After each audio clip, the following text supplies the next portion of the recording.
This is CounselCast, part of the Legal Talk Network, and I'm your host, Karen Conroy. When you face a complex case outside your expertise, you bring in a co-counsel for next-level results. When you want to engage, expand, and elevate your firm, you bring in a marketing co-counsel. In this podcast, I bring in marketing experts who each answer one big question to help your firm achieve more. Here's today's guest. Hello, I'm Sibongile Ngako, and I'm a corporate fintech exec seeking to empower women personally, professionally, and financially. Sibongile, thank you so much for being here. This is going to be a great conversation. I know that you've got this amazing background, and we are specifically talking about women lawyers and kind of talking especially about empowerment today. The big question that we're going to ask and answer is, how can women lawyers create financial empowerment? And so I know this is your background. You've been working on this for years and years. So tell me, first of all, why are we specifically speaking to women as opposed to just the broad audience?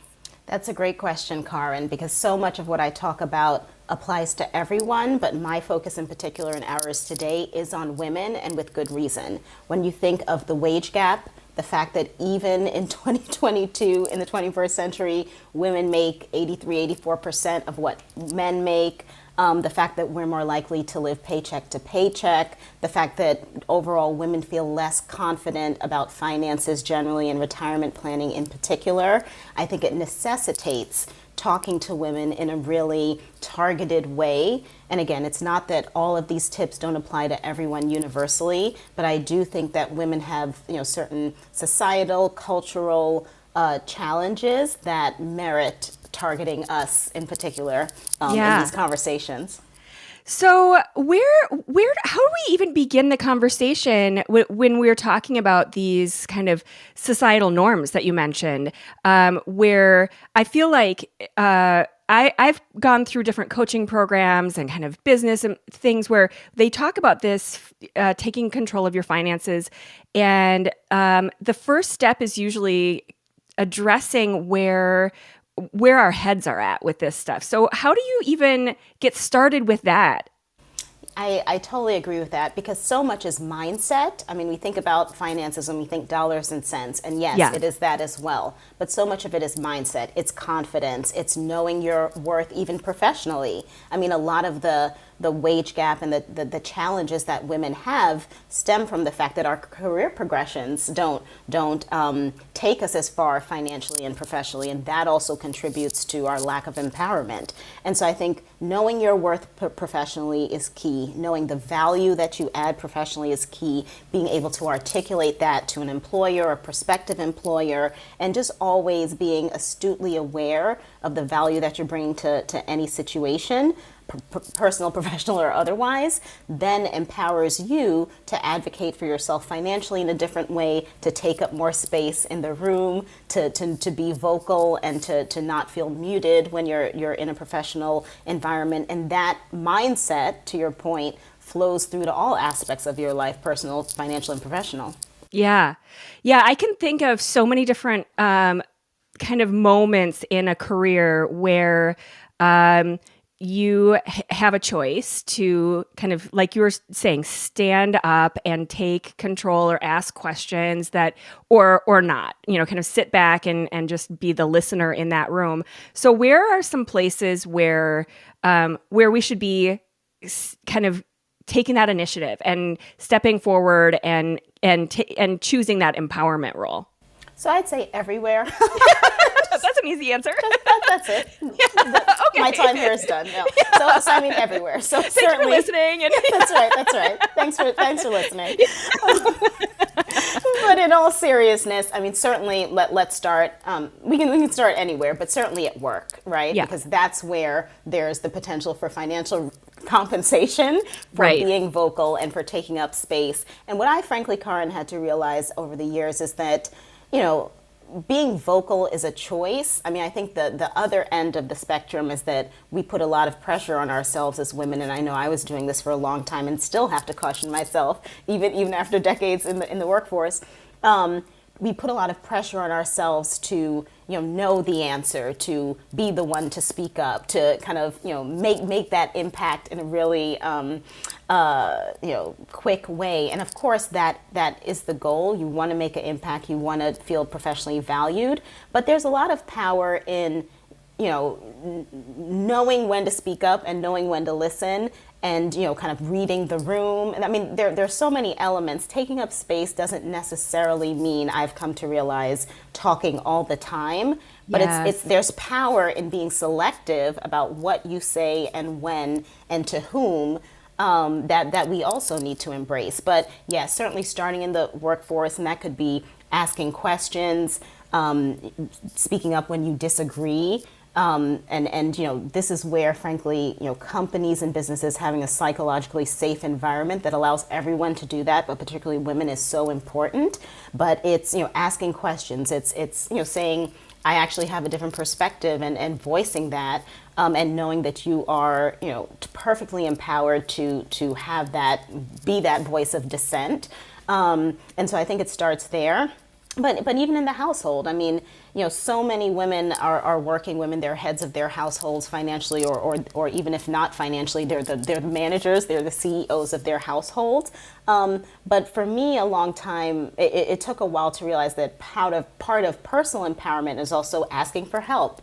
Knowing when to say, you know what, this is actually too much, and knowing when to take care of yourself. I mean, we think empowerment and we think power, and we think that it means taking charge and being in the lead, and carrying everything on your shoulders. But again, just like I was saying about knowing when to be silent and when to listen and read a room, same thing in your personal life. Sometimes there's great power in taking care of yourself. Sometimes there's great power in saying, no, I cannot do that right now, or I can't do that, period. Yeah. And there's great power not having to explain yourself as to why you're saying no. So we have so many options to us, and don't have to think about empowerment in just one way. I was thinking about so many examples when you were just talking. And I feel like it's such a issue that so many women that I know deal with. For example, when you were earlier, and when you were talking, I was thinking about every woman who is an entrepreneur, or somewhat level of success that I know, feels like they need every degree behind their name before they can say that they know anything. I had this same issue myself. I felt like I can't think about doing all these things until I have an MBA, until I have a PhD, until I do all these things. Well, that didn't exactly align with the rest of my life plans that I had. So I was halfway through my PhD, and my husband and I decided to start a family, and that didn't work out. And that's another long, separate story that I won't get to like off in left field with. But I have recently come across a lot of quotes that talk about imagine if you were the white guy in the room. Everyone would listen to what you were saying, regardless of what credentials you had behind your name. And so, the first question I have is, how do we get through that? How do we kind of say, okay, take a breath. You are just as credentialed and knowledgeable on this topic as that guy. You don't need to go back and add another 6 years of school in order to answer that question. How do we mentally get through that? Yeah, I almost think we have to reset our foundational assumption that I think women tend to have, which is, I have to be 100% qualified for a job to do a job to begin with. Forget before you even get to the credential part. And I've seen also a lot of posts and quotes on this recently. But I remember at my last employer, there was a more senior level VP that was coming to speak to our team. And he said something like in the interview, he said, I think he was interviewing for a privacy role or some such thing. And in the interview, he said, what I know about privacy, I could fit on the back of a postage stamp. Oh my gosh. And I just remember being appalled, because imagine if I showed up. I mean, it wouldn't even occur to me in a million years to do anything and to show up with that little knowledge about that, whatever it is, it could be, and then to call it out. And then to call it out on top of it. Yeah. And yet he got that role. Okay. Wow. And yet it did not prevent him from stepping into that role. And what he was coming to talk to us about was this new role that he was in. Wow. And so Firstly, I think we have to, scrub our minds of the foundational assumption that we have to be 100% qualified in order to step into a job. We have to scrub our minds of that, and we have to scrub the minds of the people around us of that. Yeah. That, look, if I have 75% of the credentials, that's actually quite a bit. Yeah. Okay. Right.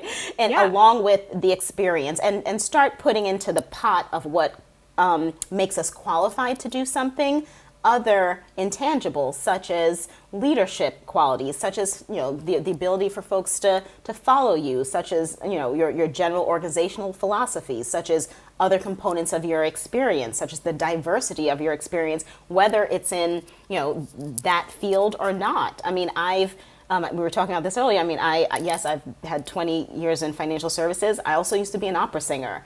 I also do musical theater, and so I actually think that adds in a really unique way to the potpourri of what I have to bring to a role, because I'm great at public speaking, I'm great at reading people, I'm very empathetic, I'm a good listener, and so I think we have to rethink the way we think about what it means to be qualified to do something. Yeah, it really, like when you're describing that, it really feels like in the past, we would look at a job description in a very kind of two-dimensional way. And we're not looking at this whole person. And the whole person is clearly the one that's going to sit with that team and work on whatever project. And they're not going to set aside the opera singing part of themselves. Like that is going to be a part of that personality that either, that brings some element of, of humanity to that group. So yeah, I just feel like that's such an important part of the group dynamics and the work dynamics that are really getting missed. Yeah, I think that's absolutely true. And I think it's incumbent upon us to change our mindset in that regard, so that we don't put that pressure on ourselves to be 110% qualified. I mean, I think I saw a post that if you're 100% qualified for a job, you're overqualified. Yeah. Because why would you want to do something that you're 100% qualified to do? You want something that's going to progress you or stretch you or develop you in a different way. So any job that I'm 100% qualified to do, I'm not interested in, because it's not developing me in any way. Exactly. I'm 100% qualified to work at a fast food restaurant. And, but why would I want to do that? That's right. That's right. It's just that is not what my life plan has laid out for me. Right. That's right. Yeah. So going back to what you were talking about in terms of kind of knowing where your limits are and the boundaries, and I am such a advocate of bringing in the best experts for whatever roles to kind of fill in the gaps of what you need.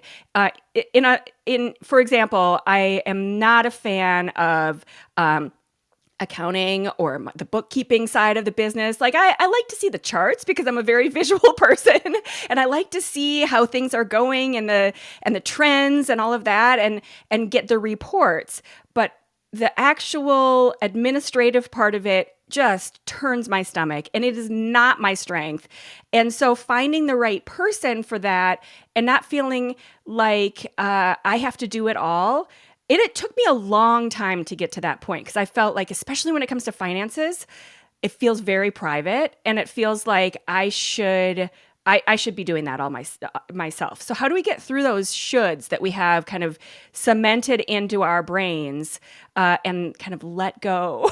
How do we do that? Yeah, it's funny because I had a post that I put up a couple months ago about the word should, yeah. and why we should eliminate it from our vocabulary. And that's, I mean, you really touched on it, Karin, which is it's just a judgment that we're putting on ourselves about the gap between where we are or what our comfort is and where we think we should be. And so I say, for one, let's eliminate should from our vocabulary. Yeah.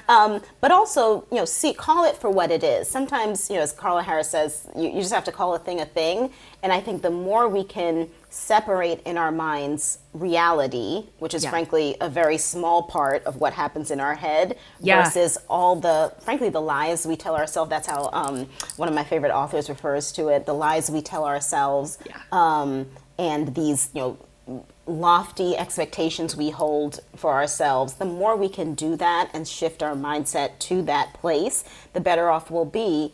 and the better off whatever we're doing will be, because you're better served and your business is better served when you're bringing in an expert to do something than when you're trying to do it yourself. And so we should feel no hesitation and no shame whatsoever in, calling upon, I don't know, cooks, childcare, accountants, bookkeepers, fill in the blank, frankly, across all aspects of our lives. And I personally think that this is where women excel as leaders, not to overgeneralize, but to just a little bit, excel as leaders, because I think we are more open to relying on, listening to and relying on the people whose area of expertise it is in a certain subject matter. And I think that serves us really well. I've seen some leaders really prosper, and this is my personal philosophy, with where you are the expert. That's why I brought you in here. Yes. Obviously, I will have a kind of discerning lens when I'm listening to what you're saying or recommending. Yeah. But I think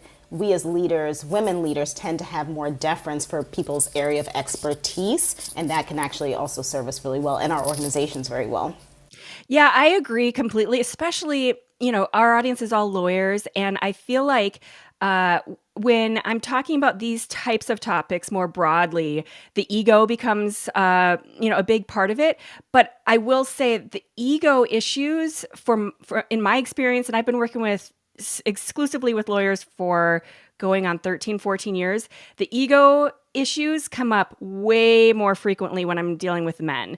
The women are much more like what you've described. They're willing to say, okay, listen, I am the expert. This is my business. However, I don't know websites as well as you do. I don't know the marketing. I need you to help me through this. Here's what I'm trying to achieve. And so I know that I need to point the ship in this direction, but you need to help us get there, because there's this part that I am not the expert in. And men have a harder time saying that. I think that's absolutely right. And speaking of societal norms, I think just in the same way that we are conditioned in a certain way, men are from the age of being little boys are also conditioned to be leaders, to be self-sufficient, to have it. You know what I mean? So it's a different kind of conditioning. Yes. And so it's frankly not surprising. Yeah, and they're conditioned to kind of to not defer to another person as much. So it's a little more painful. It's, it's not as easy of a experience that I think, and of course we're generalizing. So there's some people that are, the flip side, but exactly. Generally though.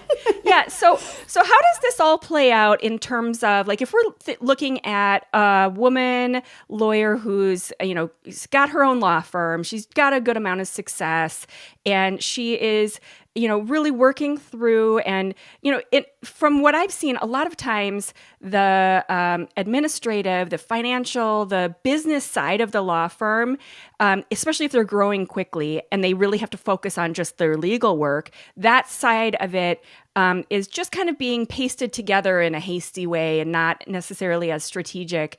And then after a certain number of years, they realize, okay, I need a better plan here. And so how does this feeling or sense or strategy of empowerment really play into kind of a long-term plan for aligning with their goals and their successes? Yeah, it's a great question. I think you touched on it, which is we shouldn't put that pressure on ourselves to be hasty and to kind of press forward without a strategy. Yeah. I personally believe, and maybe this is because I spent decades as a risk management professional, and so my mind thinks that way, but I think 9 times out of 10, we're always better served with some plan. Now, there might be divergences from the plan. Things happen, life happens, pandemics happen. Pandemics happen, exactly. So, we can't control it all. Right. But I think we're always better served by some kind of short-term, medium-term, long-term strategy, understanding that things may happen that require us to pivot, but that we have that in place. And I think where it ties into empowerment is that often when I know for myself, times when I've moved hastily, it's because I'm not grounded in what I'm doing, or I'm not feeling empowered in that particular moment. Even as something as like if I'm giving a presentation or having to answer a question, if I answer hastily, it's usually an indication that I'm not really grounded in that moment and in what I'm doing. And so I think it's so incumbent upon just us as people, but any entrepreneur in particular, to take that moment, and it doesn't have to be weeks or months. I mean, it could just be a short period of time to say, what is my strategy here? What is my vision? And then it actually becomes easier, because I think the irony is that, and I was talking to someone else about this the other day, the irony is that people think, oh, if I hit the pause button to develop a strategy, that will slow me down. Yes. But the irony being that it actually clarifies your path and probably saves you from some trial and error, something that you might have hacked into and then had to back out of. And so really feel empowered to not go into things hastily and to set that strategy, knowing that, of course, things happen and you may need to pivot. Yeah, it's so fascinating to me. The more I talk to people in all these different industries, the way this all ties back to an overall strategy for every part of the firm, because we have a marketing plan where we do the same thing. We sit down with a firm and plan out a year of marketing for the same reasons, and we start with the same details. Let's, take into account the activities of the last 2 years. We could not have predicted the pandemic. If we were planning, a marketing strategy in 2019, we would not have known what was going to happen, and it seriously impacted the marketing of all of the firms that we worked with. They changed everything. They had to make sure that they had a pandemic strategy posted on their website and how they were meeting and all of those things. However, knowing that they have that strategy laid out allows them to not get distracted by those shiny objects, especially with marketing. I feel like, and I'm sure this is the case in other industries and parts of their plans. It's so easy for my clients to email me and say, I just saw one of my colleagues on TikTok. Should I be on TikTok? I just saw this X, Y, and Z. Maybe I need to do that. And all of a sudden, it's just like they're trying to turn a train, 90 degrees that's already going 120 miles an hour. I feel like that wasn't a great analogy, but I got the gist, and I'm sure the listeners did too. Exactly. But for the same reason, like your financial plan, it all comes back to laying it out, taking that breath, having a strategy, obviously taking notes throughout as time goes on and adjusting as necessary, but being calm and collected and, consistent. So where... I had another question and I just completely, my brain just lost it. So let's talk about your book that you were going to recommend. I'm going to ask Simona to cut this part out because I feel like I'm just jumping around a little bit. All right. So let's talk a little bit about the book recommendation that you have for the group, for the audience. We, as you know, lawyers are full of, busy schedules and they don't have time for a great book that is not worth their time. So let us know, tell us what book you have to recommend to the audience today. So I'd highly recommend The Four Agreements by Don Miguel Ruiz. And speaking of time, I find that it's really succinctly written. And so that's frankly one of the things I like about it. But Ruiz lays out what he calls these four agreements. And interestingly enough, there aren't necessarily things that you haven't heard before. One is be impeccable with your words, and others don't take things personally, don't make assumptions. So they're all things that we've heard before in other contexts, but the way he lays them out succinctly, but also ties it into basically ego and how we manage our ego and how we keep grounded in our personal values is just so illuminating, and it's the kind of book that you can keep coming back to, and that I keep having to remind myself of, because when you read the book, you feel that empowerment and you feel grounded, but then life happens and you kind of wander away from those core principles, and I read it periodically to bring me back. And so much of kind of how I've evolved has been trial and error in life and just my journey in life. But I found that his book really crystallized that journey and described really clearly what those principles are that keep me feeling grounded. Yeah, I read this book years ago, and I came back to it not long ago, and it's one of those few books that really just maintains over time. It's such solid. I feel like the first time I read it, I I was like, what is everyone talking about? This seems very simple. It seems like this could be, you could list the 4 agreements on a postcard, but there's a lot to be said for the simplicity of it, because it's just some of these basic core ideas of how to just be a better human being, and really in relation to other human beings. So not just like you and how to be a great person, but how to really interact with people in a way that is going to give you kind of long-term quality relationships. And, That's right. it's such a great book. Yeah, I mean, and speaking of empowerment, like a sense of self, like you take something like don't take things personally. I mean, how many times have we heard that? A million times. Yes. But his take on it, and I'm paraphrasing, of course, is that it's not that you shouldn't just take the bad things personally, even the good things. Like how many times do we let praise and reputation and all of these external drivers, influence how we see ourselves? Yes. And for me in particular, kind of the hyperachieving pleaser that I am, I mean, that was so illuminating that like, wait, I shouldn't take any of this personally, because there's a core of who I am, and that remains unimpacted, or should remain ideally unimpacted by all of these external influences, whether it's praise or something else or negative. Yeah.